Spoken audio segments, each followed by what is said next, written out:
ഇറാനിലോട്ട് ഇന്നലെ രാത്രി അമേരിക്ക ഒരു ഡ്രോൺ അങ്ങ് വിട്ടു. അതിങ്ങനെ ഹോർമോസ് സ്ട്രൈറ്റ് ക്രോസ് ചെയ്ത് വന്നതായിരുന്നു. അവിടെ നിന്ന് വെച്ചിട്ട് തന്നെ ഇറാൻ അതിനെ വെടിവെച്ചിട്ടു. അത് ഇന്നലെ രാത്രി കടലിൽ വീണു. ഇന്ന് രാവിലെ ആയപ്പോഴേക്കും ഇറാൻ അതിൻ്റെ ബോഡി എടുത്ത് പൊക്കിക്കൊണ്ടുവന്ന ഒരു സീനാണ് നമ്മൾ ഈ സൈഡിൽ കണ്ടുകൊണ്ടിരിക്കുന്നത്.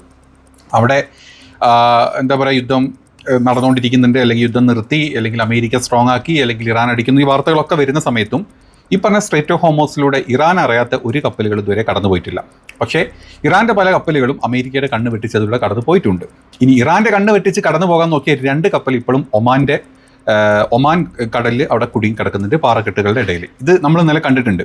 അത് കഴിഞ്ഞ് ഇന്നലെ അബ്ബാസ് അറാച്ചി ഇന്നലെ രാത്രിയോടുകൂടി ചൈനയിൽ ബെയ്ജിങ്ങിൽ എത്തുന്നു. അവിടുന്ന് മീറ്റിംഗ് കാര്യങ്ങളൊക്കെ കഴിഞ്ഞു. ചൈനയുടെ ശക്തമായിട്ടുള്ള സപ്പോർട്ട് ഇറാൻ എപ്പോഴും ഉണ്ടാവും. ഇറാൻ്റെ പരമാധികാരത്തിൽ തൊട്ട് കളിക്കുന്ന ഏത് രീതിയിലുള്ള അമേരിക്കൻ പോളിസീസിൻ്റെയും എതിരെ നിൽക്കാൻ ഇറാൻ്റെ കൂടെ ചൈന നിൽക്കും എന്ന് ഇന്ന് ചൈനയുടെ വിദേശകാര്യ വക്താക്കൾ അത് ക്ലിയർ ആക്കി പറയുകയും ചെയ്തു. അത് കഴിഞ്ഞ് അബ്ബാസ് അറാച്ചിയുടെ ഒരു പ്രസ് മീറ്റ് ഉണ്ടായിരുന്നു. ഈ ഒരു മീറ്റിംഗ് കഴിഞ്ഞിട്ട് ആ ഒരു മീറ്റിങ്ങിൻ്റെ വീഡിയോ ആണ് നമ്മൾ ഈ കണ്ടത്. ഞാൻ അതിൽ പറഞ്ഞിട്ടുള്ള കുറച്ച് കാര്യങ്ങൾ എന്തായിരുന്നു അബ്ബാസ് അറാച്ചി ആ ഒരു ചർച്ച, ഇവർ തമ്മിലുള്ള മീറ്റിങ്ങിൻ്റെ കാര്യങ്ങളെ പറ്റി എന്താണ് ചർച്ച എന്നുള്ളത് നമുക്കൊന്ന് ഞാനത് മലയാളത്തിലേക്ക് ഒന്ന് ട്രാൻസ്ലേറ്റ് ചെയ്തു തരാം. അതായത് ഇറാൻ വിദേശകാര്യമന്ത്രി അബ്ബാസ് അറാച്ചി നടത്തിയ പ്രസ്താവന പശ്ചിമേഷ്യയിലെ മാറുന്ന രാഷ്ട്രീയ സാഹചര്യങ്ങളുടെയും ഇറാൻ്റെ ആത്മവിശ്വാസത്തെയുമാണ് പ്രതിഫലിപ്പിക്കുന്നത്. അറാച്ചിയുടെ വാക്കുകളെ പ്രധാന ആശയങ്ങൾ ഇതൊക്കെയായിരുന്നു. അതായത് മാറുന്ന ഇറാൻ്റെ പ്രതിച്ഛായ. മുൻകാലങ്ങളിൽ പ്രതിരോധങ്ങളാൽ തളയ്ക്കപ്പെട്ടിട്ടുള്ള ഒരു രാജ്യമായിരുന്നു ഇറാൻ എന്ന നിലയിൽ മാറിയിട്ടുണ്ടായിരുന്നു. പക്ഷേ നേരിട്ടുള്ള സൈനിക നീക്കങ്ങളിലൂടെ, അതുപോലെ തന്നെ പ്രതിരോധ ശേഷികളിലൂടെ തങ്ങളുടെ കരുത്ത് ഈ 2 യുദ്ധങ്ങൾ കഴിഞ്ഞപ്പോഴേക്ക് തന്നെ ഇറാൻ തെളിയിച്ചു കഴിഞ്ഞു. അത് ചൈനയെ പോലത്തെ മറ്റ് രാജ്യങ്ങൾ ഇപ്പം കാണുന്നുണ്ട്. റഷ്യ ഉക്രൈൻ യുദ്ധത്തിലും അതുപോലെ തന്നെ പശ്ചിമേഷ്യൻ സംഘർഷങ്ങളിലും ഇറാൻ വഹിച്ച നിർണായക പങ്ക്, പ്രത്യേകിച്ച് ഡ്രോൺ സാങ്കേതിക വിദ്യകളിലൂടെ റഷ്യനെ സപ്പോർട്ട് ചെയ്തതും ഒക്കെ നമ്മൾ കണ്ടു.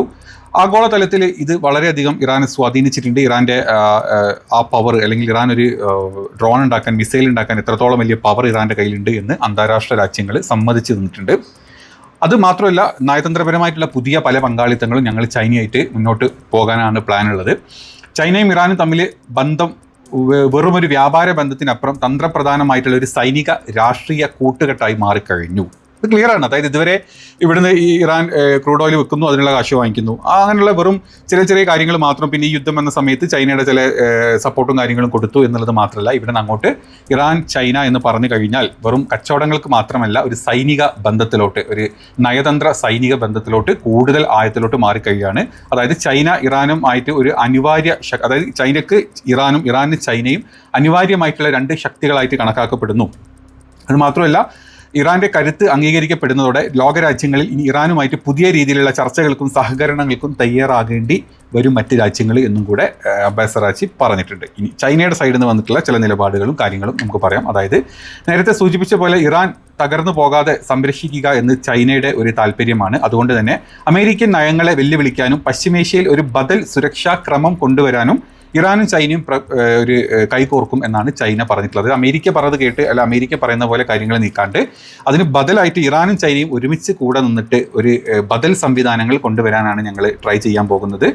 ഇനി അത് മാത്രമല്ല, അബ്ബാസ് അറാച്ചിയുടെ പ്രസ്താവന വരുന്നത് അമേരിക്കയുമായിട്ട് 30 ദിവസത്തെ ചർച്ചയ്ക്ക് ഇറാൻ തയ്യാറെടുക്കുന്നു എന്നൊരു വാർത്ത ഇതിൻ്റെ ഇടയിൽ കൂടെ വന്നിട്ടുണ്ട്. ഓക്കെ, ഞാനത് പറഞ്ഞുതരാം എന്താണെന്നുള്ളത്. അതെന്താണെന്ന് വെച്ച് കഴിഞ്ഞാൽ, ഇപ്പം ഇന്ന് രാവിലെ ഒന്ന് ട്രംപ് പറഞ്ഞു അല്ലേ, അതായത് ഓപ്പറേഷൻ എപ്പിക് ഫ്യൂരി സ്റ്റോപ്പ് ചെയ്തു. മാർക്കോ റൂബിയോ എന്ന് പറഞ്ഞു, ഞങ്ങൾ നിർത്തി, ആ യുദ്ധങ്ങളൊക്കെ കഴിഞ്ഞു. ഞങ്ങൾ പറഞ്ഞിട്ടുള്ള, അല്ലെങ്കിൽ ആക്സിയോണിൽ വന്നിട്ടുള്ള ഒരു പ്രസ്താവന ഇതായിരുന്നു. ഒരു സിംഗിൾ പേജിൽ കൊടുത്തിട്ടുള്ള ഒരു മെമ്മോ, അത് ഇറാൻ അക്സെപ്റ്റ് ചെയ്തു. അമേരിക്ക പറഞ്ഞു അതുപോലെ കേട്ട് അക്സെപ്റ്റ് ചെയ്തു എന്നാണ് ആക്സിയോണിൽ വന്നിട്ടുണ്ടായിരുന്ന ഒരു ഇത്. ഈ ഒരൊറ്റ കാരണം കൊണ്ട് തന്നെ നമ്മുടെ നാട്ടിലെ സ്റ്റോക്ക് മാർക്കറ്റ് അങ്ങ് മേലോട്ട് കുത്തി കയറി പോയിട്ടുണ്ട്. ഇത് കഴിഞ്ഞ കുറേ ദിവസങ്ങളായി നമ്മൾ കാണുന്നുണ്ട് അമേരിക്കൻ കമ്പനികൾ എങ്ങനെയാണ് സ്റ്റോക്ക് മാർക്കറ്റിൽ പൈസ ഉണ്ടായിക്കൊണ്ടിരിക്കുന്നത്. അല്ലെങ്കിൽ ട്രംപിൻ്റെ കൂട്ടരും കുടുംബക്കാരും തന്നെ പൈസ ഉണ്ടാക്കുന്നത് ഏറ്റവും കൂടുതൽ സ്റ്റോക്ക് മാർക്കറ്റ് വെച്ചിട്ടാണ്. ഒന്നൊന്ന് പറയും, വൈകിട്ട് വേറൊന്ന് പറയും, പുറത്ത് വേറൊന്ന് പറയും, പുറത്ത് വേറെ. ഇത് കണ്ടിട്ട് പൈസ ഇടുന്നവർ പൈസ വൈകുന്നേരം പോലത്തെ മുഞ്ചും. അതിന് പൈസ എടുക്കുന്നത് മൊത്തം അമേരിക്കൻ കമ്പനികളായിരിക്കും. അപ്പം ആക്സിയോൺ പോലത്തെ ഇത്തരത്തിലുള്ള മാധ്യമങ്ങളും അല്ലെങ്കിൽ പ്രൈവറ്റ് ഏജൻസികളും ഇത്തരത്തിലുള്ള വാർത്തകൾ വിടുന്നത് ഇതിനു വേണ്ടി മാത്രമാണെന്ന് വ്യക്തമായിട്ട് ഇറാൻ ഇന്ന് വൈകിട്ട് ഒന്ന് പറഞ്ഞു. ഞങ്ങൾ ഒരു തരത്തിലുള്ള സിംഗിൾ പേജ് മെമ്മോ ഞങ്ങൾക്ക് കിട്ടിയിട്ടുമില്ല, ഞങ്ങളത് അക്സെപ്റ്റ് ചെയ്തിട്ടുമില്ല. അത് വെറും ഒരു സാമ്പത്തിക ഇത്തരത്തിലുള്ള നയത്തിനും അല്ലെങ്കിൽ തരികിടകൾക്കും വേണ്ടിയിട്ട് ആക്സിയോണെ പോലത്തെ പ്രൈവറ്റ് ന്യൂസ് ഏജൻസികളെ പിടിച്ചിട്ട് അമേരിക്ക കാണിക്കുന്ന തരികിട വിദ്യകളാണെന്നാണ് പറഞ്ഞിട്ടുള്ളത്. അതായത് ആക്സിയോണിൻ്റെ റിപ്പോർട്ട് പ്രകാരം അമേരിക്കയും ഇറാനും തമ്മിൽ പുതിയൊരു ലിഖിത സന്ദേശങ്ങൾ കൈമാറിയിട്ടുണ്ട്. അത് ഇറാൻ സപ്പോർട്ട് ചെയ്തു അല്ലെങ്കിൽ അക്സെപ്റ്റ് ചെയ്തു എന്നല്ല. പക്ഷേ ഇറാൻ പറഞ്ഞിട്ടുണ്ട് അങ്ങനെ ഒരു തേങ്ങയും അല്ലെങ്കിൽ ഒരു മെമ്മോയും ഞങ്ങൾ കൈമാറിയിട്ടില്ല. പാകിസ്ഥാൻ മുഖേന അമേരിക്ക അയച്ചിട്ടുള്ള അവസാന സന്ദേശത്തിന് ഇതുവരെ ഞങ്ങൾ മറുപടി കൊടുത്തിട്ടില്ല. ഇറാൻ ഇതുവരെ അമേരിക്കയ്ക്ക് ഇതിനുള്ള മറുപടി കൊടുത്തിട്ടില്ല. ആക്സിയോൺ, റോയിട്ടേഴ്സ് തുടങ്ങിയ മാധ്യമങ്ങളുടെ റിപ്പോർട്ടുകൾ വെറും വാർത്താ നിർമ്മിതികളാണെന്നും അതിന് പിറകിൽ പ്രത്യേക ലക്ഷ്യങ്ങളും ഇത്തരത്തിലുള്ള സാമ്പത്തിക ലക്ഷ്യങ്ങൾ മാത്രമാണെന്നാണ് ഇറാൻ പറഞ്ഞിട്ടുള്ളത്. എണ്ണവില കുറയ്ക്കൽ മാധ്യമങ്ങളുടെ പിന്നിലെ ലക്ഷ്യങ്ങളും കൂടെ ഇറാൻ പറയുന്നുണ്ട്. അതായത് എണ്ണവിലയിലുള്ള ചേഞ്ചസ്. കഴിഞ്ഞ ആഴ്ച അമേരിക്ക മുന്നോട്ട് വെച്ച 9 പ്ലാനിന് മറുപടിയായി 14 ഇനങ്ങൾ അടങ്ങിയിട്ടുള്ള സ്വന്തം നിർദ്ദേശം ഇറാൻ സമർപ്പിച്ചിട്ടുണ്ട്. ഇതിൽ യുദ്ധം അവസാനിപ്പിക്കുന്നതിനായിട്ട് ഇറാൻ റെഡ് ലൈനുകൾ വ്യക്തമായിട്ട് പറഞ്ഞിട്ടുണ്ട്. ഇത് പാകിസ്ഥാൻ വഴിയാണ് അമേരിക്ക കൈമാറിയിട്ടുള്ളത്. നിലവിൽ അമേരിക്കയിൽ നിന്നും ലഭിച്ച മറുപടി ഇറാൻ സംഘം പരിശോധിച്ച് വരികയാണ്. അല്ലാണ്ട് ഒരു കരാറിലോട്ടും ഞങ്ങൾ ഇതുവരെ ഒപ്പിട്ടിട്ടില്ല എന്ന് ഇറാൻ പറഞ്ഞിട്ടുണ്ട്. ഇത് എണ്ണവില കുറയ്ക്കാൻ വേണ്ടിയിട്ട്, അതായത് ആഗോള വിപണിയിലെ എണ്ണവില പ്രത്യേകിച്ച് WTI ഇൻഡെക്സ് കുറയ്ക്കുന്നതിന് വേണ്ടിയിട്ട് വിപണിയിൽ സ്വാധീനം ഉണ്ടാക്കാൻ വേണ്ടിയിട്ട് മനഃശാസ്ത്രപരമായിട്ടുള്ള നീക്കങ്ങളാണെന്നാണ് ഇറാൻ കാണുന്നത്. ആക്സിയോൺ പലപ്പോഴും വാർത്തകൾക്കായി പ്രസിദ്ധീകരിക്കുന്ന പല വാർത്തകളും ആക്സിയോണിൽ പ്രസിദ്ധീകരിക്കുന്ന അമേരിക്കയുടെ ആഗ്രഹങ്ങളാണെന്നും പുതിയ ചർച്ചകൾക്ക് കളമൊരുക്കാനുള്ള ഒരു അന്തരീക്ഷം സൃഷ്ടിക്കാൻ വേണ്ടിയിട്ടാണ് അവർ ഇത്തരത്തിലുള്ള കാര്യങ്ങൾ ചെയ്യുന്നതെന്നുള്ള മറ്റു ചില രാഷ്ട്രീയ നിരീക്ഷകരും പറഞ്ഞിട്ടുണ്ട്. അതായത് യുദ്ധത്തിൽ തോൽപ്പിക്കാൻ പറ്റാത്തതുകൊണ്ട് ഇങ്ങനെ പല രീതിയിൽ എങ്ങനെയെങ്കിലും ഇറാനൊന്ന് തോൽപ്പിച്ച് കിട്ടാൻ വേണ്ടിയിട്ട് അമേരിക്ക പെടുന്ന പെടാപാടുകളാണ് ഇപ്പം നമ്മൾ ഈ പറഞ്ഞിട്ടുള്ളത്. ഇതാണ് പിന്നെ ഇന്ന് നടന്നിട്ടുള്ള ഒരു യുദ്ധത്തിൻ്റെ കാര്യത്തിനെ പറ്റി സംസാരിക്കുകയാണ് നടന്നിട്ടുള്ള മറ്റൊരു കാര്യം. ഇനി ഇതേ സ്ഥാനത്ത് ഇന്നത്തെ ഇറാൻ ചൈന മീറ്റിങ്ങിൻ്റെ ഇടയ്ക്ക് മറ്റു ചില കാര്യങ്ങളും കൂടെ വെളിപ്പെട്ടിട്ടുണ്ട്. അതായത് അമേരിക്കയുടെ ഉപരോധങ്ങൾ ഉണ്ടാകുന്ന സമയത്ത് പോലും ചൈനീസ് കമ്പനികൾ ഇറാനും റഷ്യക്കും ഡ്രോണുകൾ നിർമ്മിക്കാൻ ആവശ്യമായിട്ടുള്ള റോ മെറ്റീരിയൽസ് വിതരണം ചെയ്തു. ആഗോള സുരക്ഷാ രംഗത്ത് ഇത് വലിയ ആശങ്ക ഉണ്ടാക്കുന്നുണ്ട്. വാൾസ്ട്രീറ്റ് ജേണലാണ് ഇത് പുറത്തോട്ട് വിട്ടിട്ടുള്ളത്. അതായത് ഈ റിപ്പോർട്ട് പ്രകാരം ചൈന വലിയ തോതിൽ റോ മെറ്റീരിയൽസ്, ഒരു മിസൈൽ ഉണ്ടാക്കാനുള്ള റോ മെറ്റീരിയൽസ് ഇറാനും അതുപോലെ തന്നെ റഷ്യക്കും കൈമാറിയിട്ടുണ്ട് എന്നാണ് പറയുന്നത്. അത് അമേരിക്കയുടെ ഉപരോധങ്ങൾ ഉണ്ടായിട്ട് പോലും അതിനെ ക്രോസ് ചെയ്തിട്ടാണ് ഇത്തരത്തിലുള്ള നീക്കങ്ങൾ ചൈനയുടെ പക്ഷത്തു നിന്ന് ഉണ്ടായിട്ടുള്ളത്. അതായത് ചൈനയിലെ ചെറുകിട കമ്പനികൾ ഡ്രോണുകൾക്ക് ആവശ്യമായിട്ടുള്ള എഞ്ചിനുകൾ, ബാറ്ററികൾ, ഫൈബർ ഒപ്റ്റിക്കൽ കേബിളുകൾ, ചിപ്പുകൾ എന്നിവ യഥേഷ്ടം കയറ്റുമതി ചെയ്യുന്നുണ്ട്.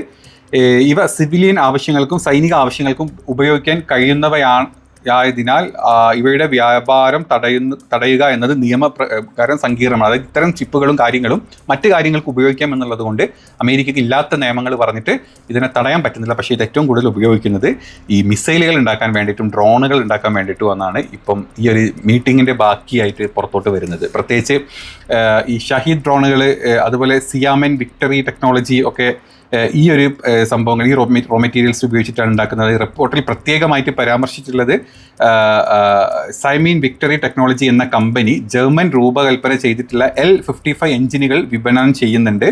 ഇറാന്റെ മാരകമായിട്ടുള്ള ഷഹീദ് 136 ആത്മഹത്യാ ഡ്രോണുകൾ ഉപയോഗിക്കുന്നത് ഇതേ എഞ്ചിനുകളാണെന്ന് ഇപ്പോൾ കണ്ടെത്തിയിട്ടുണ്ട്. അതായത് ഒരു ജർമ്മൻ കമ്പനി രൂപകൽപ്പന ചെയ്തിട്ടുള്ള അത്തരത്തിലുള്ള മെഷീനുകളാണ് ചൈനയുടെ ഈ കമ്പനികൾ ഉണ്ടാക്കുന്നത്.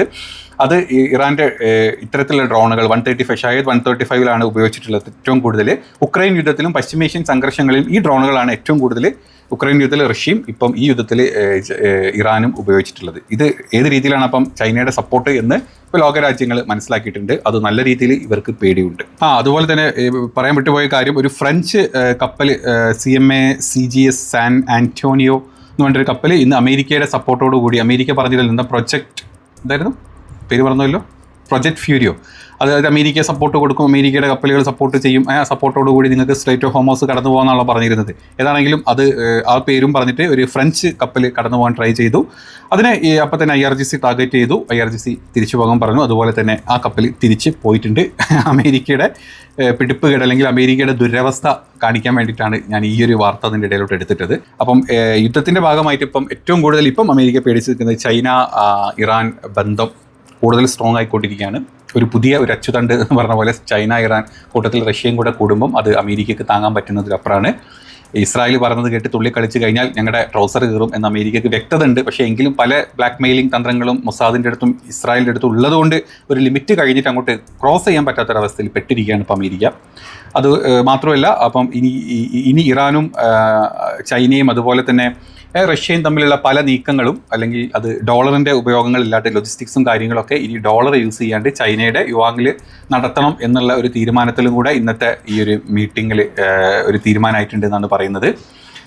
ചുരുക്കത്തിൽ അമേരിക്കയും ഇറാനും തമ്മിലുള്ള ചർച്ചകൾ നടക്കുമ്പോൾ ഇറാനുമായി ചേർന്ന് മറ്റൊരു സുരക്ഷാ ബദൽ ഒരുക്കാനാണ് ചൈനയുടെ നീക്കം. ഇത് ഗൾഫ് രാജ്യങ്ങളെ പ്രതിസന്ധിയിലാക്കിയേക്കാം എന്ന് ചില റിപ്പോർട്ടുകൾ വരുന്നുണ്ട്. അമേരിക്കയുമായിട്ടുള്ള ദീർഘകാല ബന്ധം നിർത്താനോ അതല്ലെങ്കിൽ ചൈനയുടെ പുതിയ സുരക്ഷാ നയങ്ങൾ സ്വീകരിക്കണോ എന്ന കാര്യത്തിൽ ഗൾഫ് രാജ്യങ്ങളെല്ലാം പെടും അല്ലെങ്കിൽ നയതന്ത്രമായി പെട്ടുപോകും എന്നാണ് ഇപ്പം ആളുകൾ വിലയിരുത്തുന്നത്. അപ്പോൾ ഇതൊക്കെയാണ് ഇന്നത്തെ യുദ്ധത്തിൻ്റെ അപ്ഡേറ്റുകളായിട്ട് പറയാനുള്ളത്.